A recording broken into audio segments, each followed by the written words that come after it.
Hello दोस्तों, good morning everyone. कैसे हैं दोस्तों आप सब? आई होप आप सब बहुत अच्छे होंगे, स्वस्थ होंगे, मस्त होंगे और बहुत अच्छे से अपनी स्टडी को कर रहे होंगे। सो दोस्तों, हमारे यहाँ बहुत ज़्यादा जो टेम्परेचर है बहुत ज़्यादा एक्सट्रीम लेवल पे पहुँच चुका है। सो आप बताइएगा आपकी सिटी में जो टेम्परेचर है वो कितना है? यहाँ तो दोस्तों बहुत बहुत ज़्यादा है, बहुत एक्सट्रीम लेवल की जो गर्मी है। बट एक्चुअल में क्या है दोस्तों, गर्मी हो चाहे सर्दी हो चाहे बरसात हो, हमें तो अपने काम को करना ही है ना। अभी जब विंटर का टाइम था, जब मैं स्टडी करती थी तो मुझे लगता था जल्दी से विंटर निकले, जिससे कि मैं अपनी स्टडी और ज़्यादा अच्छे से करूँ, है ना। क्योंकि विंटर में बहुत ज़्यादा कोजी कोजी सा फील होता है, बहुत ठंड लगती है, ब्लैंकेट में जाने का मन करता है ना, और ज़्यादा आज तक स्टडी करने का मन नहीं होता है ना। इस तरीके की सिचुएशन आई होप आप सबके साथ भी होती होंगी। लेकिन दोस्तों, जब गर्मी आई तो उससे भी ज़्यादा वर्स्ट वाली सिचुएशन हो गई है ना। और अभी बहुत ज़्यादा मतलब घबराहट जैसा हो जाता है, क्योंकि गर्मी बहुत ज़्यादा हो रही है। तो इसी तरीके से देखिए, सीज़न के भरोसे हम नहीं रह सकते, हमें अपनी स्टडी को करना है, चाहे वो सर्दी हो, गर्मी हो, बरसात हो, ठीक है। सो दोस्तों, आज हम स्टार्ट करने वाले हैं हमारा टॉपिक कि आपको जो मनोविज्ञान है किसी भी एग्ज़ाम के लिए, वो आपको कहाँ से प्रिपेयर करना है, किस तरीके से प्रिपेयर करना है।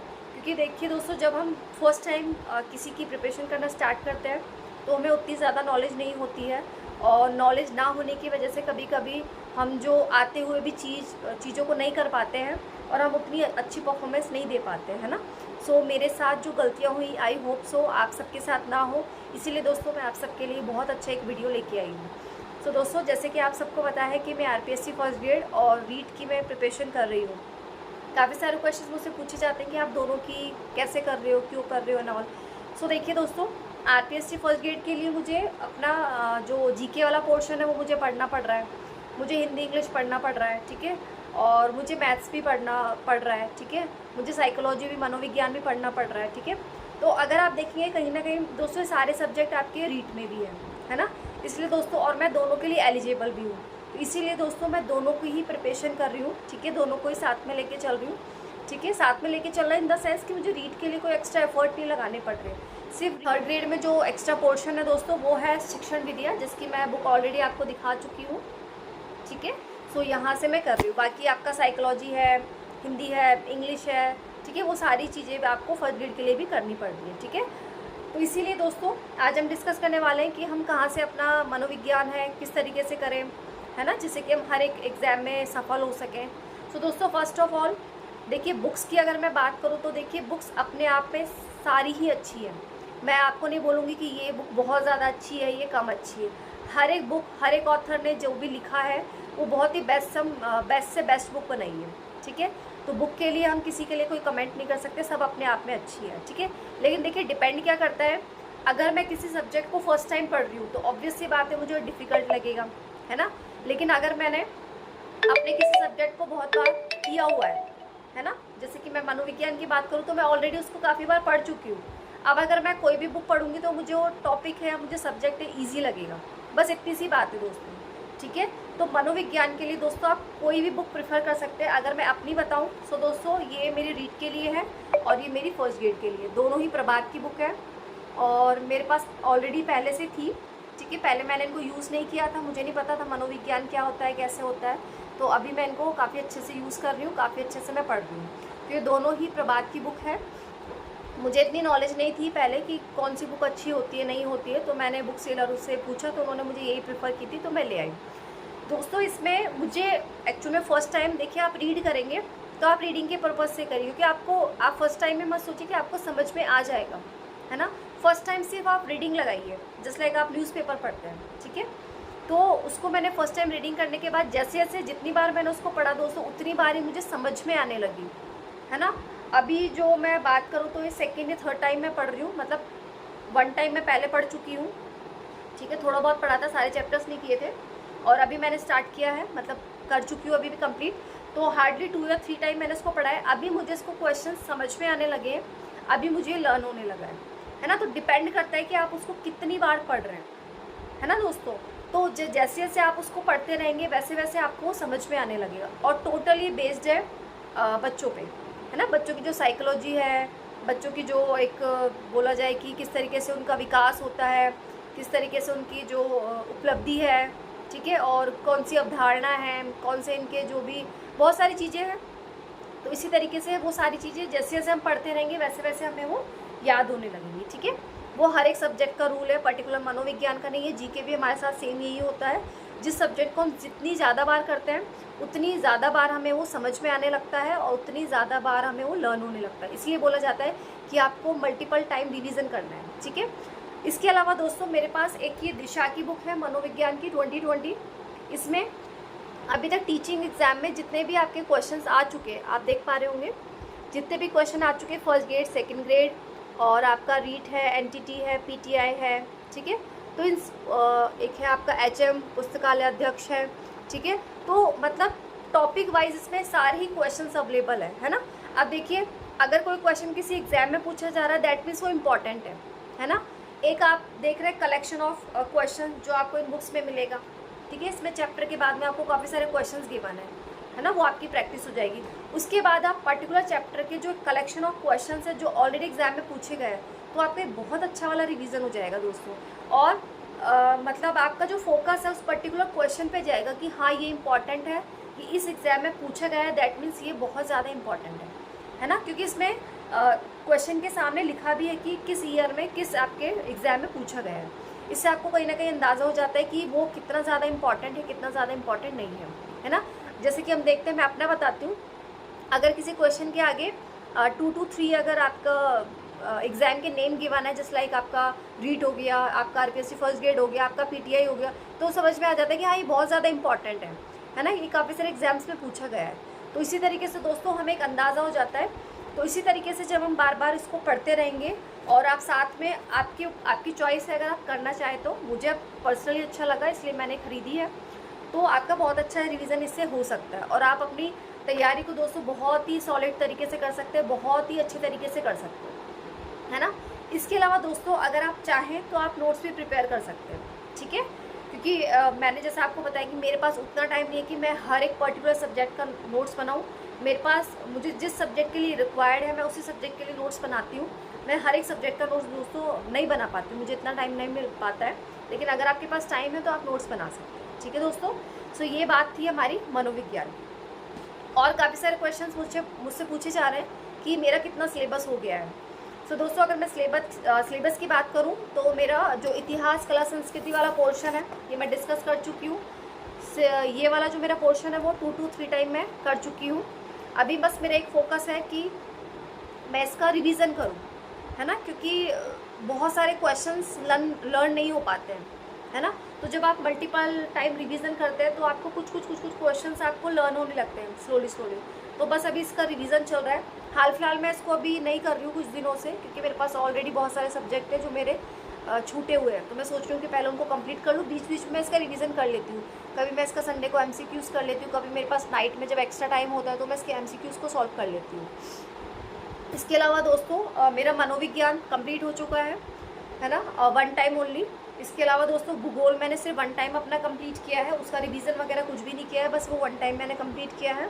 इसके बाद मैं बात करूँ स्कूल मैनेजमेंट भी दोस्तों मैं 2 टाइम कर चुकी हूँ।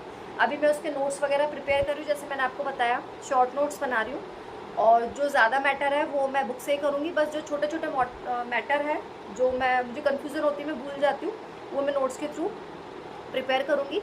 इसके अलावा दोस्तों हिंदी और इंग्लिश की मैं बात करूँ तो मेरा हाफ पोर्शन हुआ है, वो मेरा कंप्लीट नहीं हुआ है अभी। और विज्ञान मैंने अभी तक स्टार्ट नहीं किया, मैंने सोचा था, बट एक बार मेरा हिंदी इंग्लिश जब कंप्लीट हो जाता है फिर मैं अपना साइंस और मैथ्स को मैं प्रेफर करूँगी। इसके अलावा दोस्तों जैसे ये तो थी मेरी बात फर्स्ट पेपर की। अगर मैं आती हूँ सेकंड पेपर पे, तो सेकंड पेपर में दोस्तों मैंने जो 11th और 12th का पोर्शन था वो ऑलरेडी मैंने मुकेश पांचोली सर की जो बुक थी मैंने वहाँ से किया था, बट उतना ज़्यादा मुझे नहीं ठीक लगा, नहीं समझ में आया।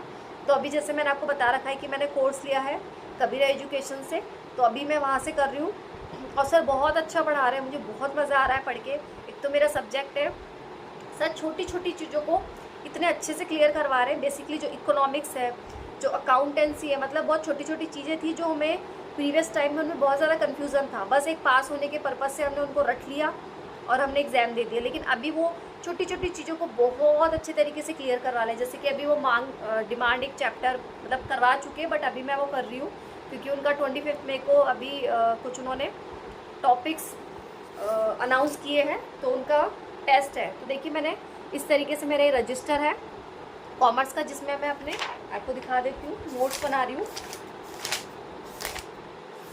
इस तरीके के दोस्तों मैं नोट्स वगैरह बना रही हूँ। बहुत अच्छे से सर करवा रहे हैं और बहुत मज़ा आ रहा है पढ़ के, चीज़ें बहुत अच्छे से क्लियर हो रही है।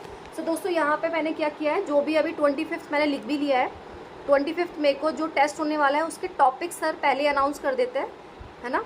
तो मैं सबसे पहले क्या कर रही हूँ दोस्तों, ये जो टॉपिक्स हैं मैं इनको प्रिपेयर कर रही हूँ। इसलिए प्रिपेयर कर रही हूँ क्योंकि जिससे कि अभी जो टेस्ट होगा, जो जा चुके टेस्ट उनको तो मैं अभी नहीं कर सकती, ठीक है। उनको मैं बाद में, जब मेरे टॉपिक्स हो जाएंगे मैं उसके बाद वो टेस्ट दूँगी। अभी जो आने वाले जो भी टेस्ट है तो उनके मैं टॉपिक्स को प्रिपेयर करके, जिससे मैं साथ में टेस्ट भी देती रहूँ और साथ साथ में चलती रहूँ, ठीक है। क्योंकि जो कोर्सेज वगैरह है वो रिकॉर्डेड फॉर्म में भी, इट्स ओके, कोई बात नहीं, मैं बाद में भी नोट डाउन कर सकती हूँ, बाद में भी क्लास ले सकती हूँ, तो ऐसा कुछ नहीं है। तो इसी तरीके से दोस्तों अभी मेरी जो शेड्यूल है वो चल रहा है। और इसके अलावा गर्मी बहुत ज़्यादा हो रही है, और बच्चों के ऑफ वगैरह भी स्टार्ट हो चुके हैं, हॉलीडेज़ भी समर वेकेशन के। तो आई होप अब हम ज़्यादा से ज़्यादा हमें टाइम देना चाहिए, क्योंकि जैसी रीट की चर्चा चल रही है तो बस यही है पॉसिबिलिटी की जल्द से जल्द अनाउंस हो सकती है। और रही बात सिलेबस की, तो दोस्तों सिलेबस मैंने आपके साथ पहले भी डिस्कस किया है। रीट का जो सिलेबस है हो सकता है चेंज, कुछ श्योरिटी नहीं है कि नहीं होगा, हो सकता है, लेकिन हमारे हाथ में जो चीज़ें हैं, हिंदी है, इंग्लिश है, और आपका ये जो जीके वाला पोर्शन, राजस्थान जीके वाला, और आपका जो शिक्षण विद्या है, आप ये 4 सब्जेक्ट को कंप्लीट करके रखिए, ठीक है। मतलब ये रखिए, आप अगर इतना भी कर लेंगे ना दोस्तों तो आप 70 to 80% आप चीज़ें कवर करके रख लेंगे। तो बस अगर हार्डली आपका 10 या 15 या 20% भी चेंज होगा तो आपको इतनी ज़्यादा डिफ़िकल्टी नहीं होगी, आपको इतनी ज़्यादा प्रॉब्लम नहीं होगी, है ना। और रही बात फर्स्ट ग्रेड की दोस्तों, तो फर्स्ट ग्रेड का अभी ऐसा कुछ भी अनाउंसमेंट नहीं है, होने वाला है, ठीक है। तो माइट भी इस ईयर आपका अनाउंसमेंट हो जाए, फॉर्म वगैरह फिल हो जाए, बाकी एग्ज़ाम जहाँ तक पॉसिबिलिटीज़ है वो नेक्स्ट ईयर ही होगा।